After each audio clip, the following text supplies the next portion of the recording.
Hello students, आज हम बात करेंगे class 10 chapter linear equation in two variables exercise 3.2 के क्वेश्चन नंबर फर्स्ट के बारे में। क्वेश्चन नंबर फर्स्ट कह रहा है solve the following pair of linear equations by substitution method. जैसे linear equation in two variable chapter के अंदर हमने दो मेथड पढ़े हैं, एक पढ़ा है एलिमिनेशन मेथड, एक पढ़ा है सब्स्टिट्यूशन मेथड। अगर क्वेश्चन में स्पेसिफिकली मेंशन आ जाए लिखा हुआ कि भाई आपको क्वेश्चन सब्स्टिट्यूशन मेथड से ही करना है, तो हम सब्स्टिट्यूशन मेथड कैसे कर सकते हैं। क्वेश्चन है आपके सामने, क्वेश्चन नंबर फर्स्ट का first part, x plus y equal to 14, x minus y equal to 4। Number 1 number 2 ले लेते हैं। फर्स्ट इक्वेशन से मेरी मर्जी है कि मैं x को सब्स्टिट्यूट करूं या y को सब्स्टिट्यूट करूं, यानी कि इसका मतलब है कि मैं x की वैल्यू निकालूं या y की, तो मैं x की वैल्यू निकाल लेता हूं। फ्रॉम 1 x की वैल्यू निकाली 14 माइनस y, इसको 3 मान लिया। Put the value of x in equation 2। ये बात सबसे ध्यान देने वाली है कि अगर मैं फर्स्ट इक्वेशन में से किसी भी x या y वेरिएबल की वैल्यू लेता हूं तो मुझे उसे सेकंड इक्वेशन में डालना है। अगर मैं सेकंड इक्वेशन से x या y की वैल्यू लेता हूं तो मुझे उसे फर्स्ट इक्वेशन में डालना है। तो मैंने फर्स्ट इक्वेशन से x की वैल्यू ली, अब उसे मैं सेकंड इक्वेशन में डालने जा रहा हूं। x की वैल्यू यहां डाल रहे हैं 14 माइनस y, उसके बाद ऑलरेडी माइनस y है 4, 14 माइनस माइनस होता प्लस है और साइन माइनस का यानी -2, 4 variable left hand side, constant right hand side, solve कर दिया। y की वैल्यू आ गई हमारे पास में 10/2, दैट मीन्स 5। तो y की वैल्यू आ गई 5। Put the value of y in equation 3, जो मैंने 3 इक्वेशन लेट करी थी।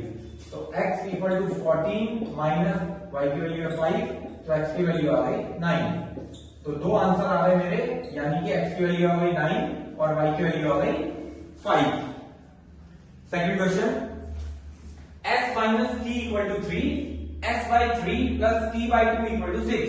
जब भी कभी भी फ्रैक्शन में कोई भी न्यूमेरिक नंबर यानी कि गिनती का नंबर लिखा हो तो firstly we have to take the LCM. सबसे पहले इसका एलसीएम लिया मैंने 6, सॉल्व किया 2s 3t equal to 6 bye 1, इसको मल्टीप्लाई कर दिया 2s plus 3t equal to 36। तो दैट मीन्स ये जो इक्वेशन है इक्वेशन नंबर 1, इक्वेशन नंबर 2। तो इक्वेशन नंबर 1 से फ्रॉम 1 इक्वेशन नंबर 1 से s की वैल्यू निकाल लेते हैं, इट्स 3 प्लस t, इसको थर्ड नंबर मान लेते हैं। Put the value of s in equation 2। First से वैल्यू निकाली और उसको अपने हमने 2 में डाल दिया।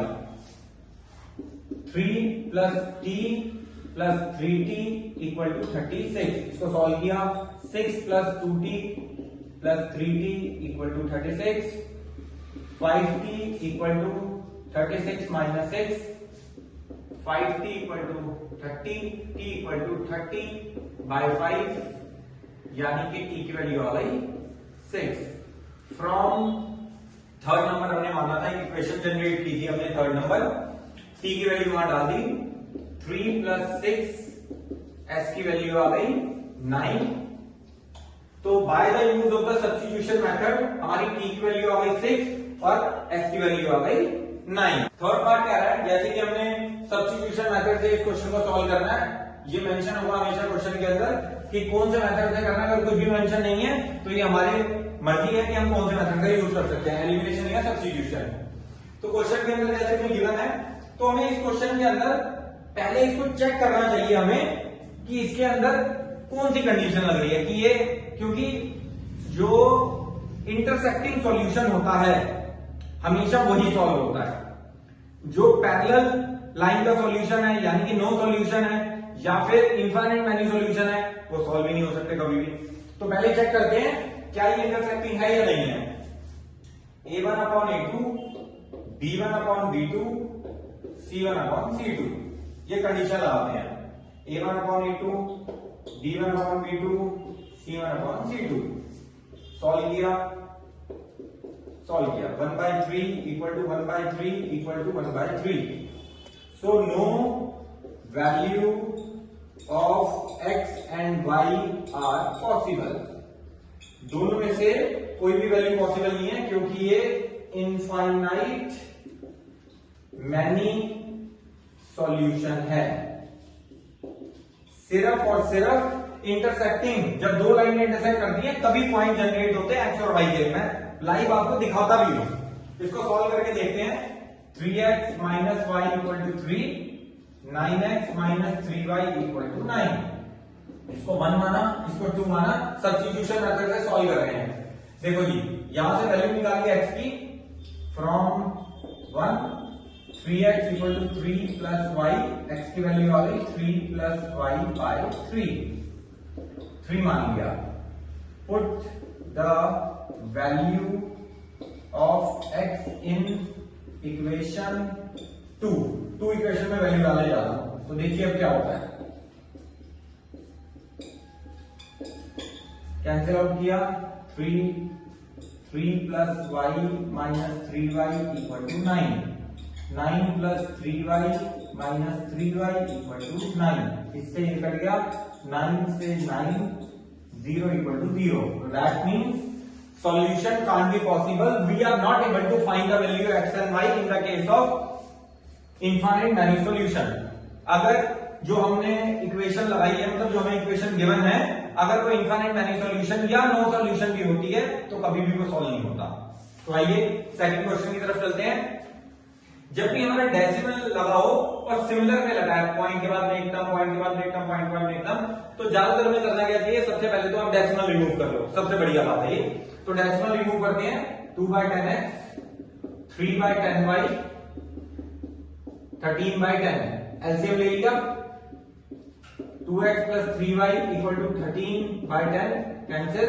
तो हमारी फर्स्ट टर्म जनरेट हो गई है नंबर 1. ऐसे ही सेकेंड 4/10x, 5/10y, 23/10. एलसीएम ले लिया. हमारी दूसरी टर्म जनरेट हो जाएगी ऐसे ही without decimal. 4x plus 5y equal to 23. Same यही फंडा इसके अंदर अप्लाई करेंगे. फ्रॉम 1 x की वैल्यू फाइंड करी. 2x equal to 13 minus 3y. x की वैल्यू आ गई 13 माइनस 3y अपॉन 2. इसको मान लिया हमने 3. Put the value of x in equation 2. Second equation में x की वैल्यू डाली. 4 13 minus 3y upon 2 plus 5y equal to 23. Cancel out कर दिया. 2 13 minus 3y plus 5y equal to 23. Multiply किया. 26 6y plus 5y equal to 23. अब इसको solve करके हमने y की वैल्यू निकालनी है. 23 minus y equal to 26 minus y equal to 23. Minus y equal to 23 minus 26 minus y equal to minus 3. Cancel. y की value आ गई 3. फ्रॉम इक्वेशन नंबर 3 यहां पे डाल दी वैल्यू. ये भी देख सकते हैं. Put the value of y in equation number 3 या from 3, one and the same thing. 13 minus 3 value डाली. 2 13 माइनस 9 अपॉन 2 4/2.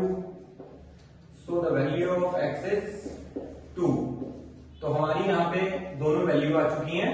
तो x का जो आंसर है वो है 2 और जो y का आंसर है वो है 3. फिफ्थ पार्ट क्या है, जैसे कि क्वेश्चन में लिखा है कि इसे सब्स्टिट्यूशन मेथड से सॉल्व करना है. तो सब्स्टिट्यूशन मेथड के अंदर एक बात और सबसे ज्यादा मेन क्वेश्चन को सॉल्व करने से पहले कि अगर हमारा कांस्टेंट यानी कि ये 0 0 है तो इसका मतलब 100% श्योर है कि मेरी x की वैल्यू भी 0 आएगी और y की वैल्यू भी 0 आएगी. लेकिन कंडीशन अप्लाई, ये दोनों 0 होने चाहिए. अगर इसमें से एक 0 है और एक कोई न्यूमेरिक नंबर है तो फिर हमें नहीं पता होता कि आंसर क्या आएगा. फिर हमें सॉल्व करना ही पड़ेगा. सॉल्व अभी भी करना पड़ेगा लेकिन ऑटोमेटिकली हमें बात पहले से ही पता है कि इसके अंदर x की वैल्यू भी 0 आएगी और y की वैल्यू भी 0 आएगी. तो आइए चलिए देखते हैं कैसे. इसको 1 मान लिया, इसको 2 मान लिया. फ्रॉम 1 फर्स्ट इक्वेशन ली, x की वैल्यू निकाली, इसको इधर ले गए तो -√3y, x की वैल्यू आ गई -√3y अपॉन √2, इसको 3 मान लिया। Put the value of x in equation 2, second equation के अंदर वैल्यू डाल देते हैं। √3, x की value 3, -√3 upon √2y, -√3y equal to 0। √3 से √3 करेंगे तो -3, 2 √2y माइनस √18, 8।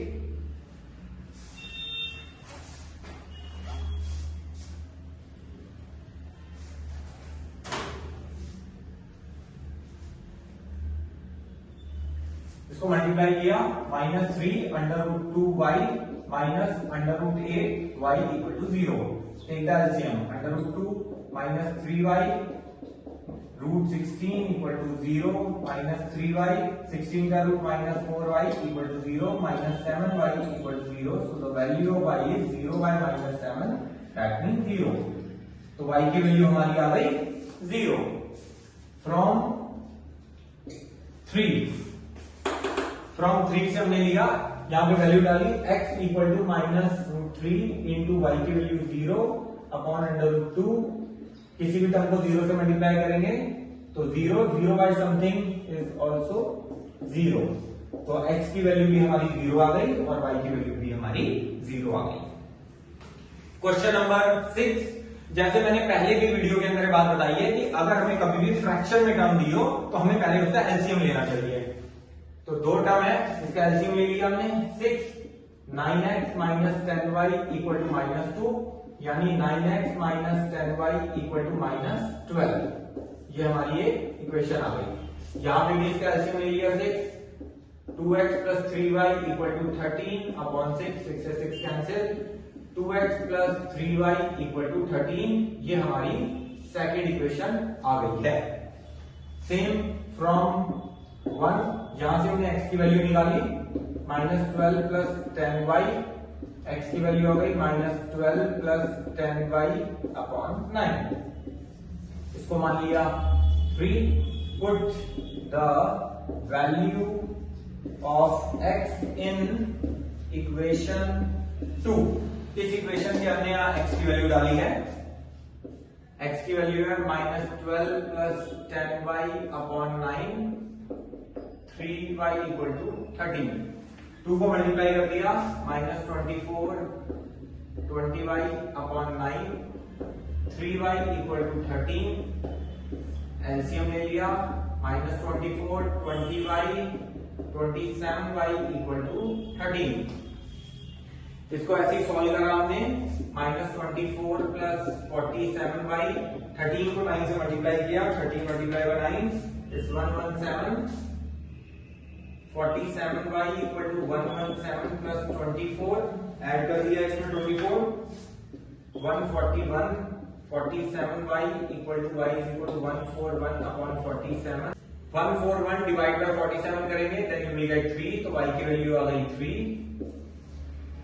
y की वैल्यू को फ्रॉम 3 इक्वेशन के अंदर हमने डाला, x equal to -12 plus 10 3 upon 9, solve करा,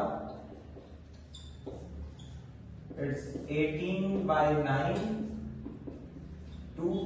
तो हमारी x की वैल्यू आ गई 2, यानी कि हमारी x की वैल्यू आ गई 2 और हमारी y की वैल्यू आ गई है 3। तो होप ये वीडियो आपको पसंद आया होगा।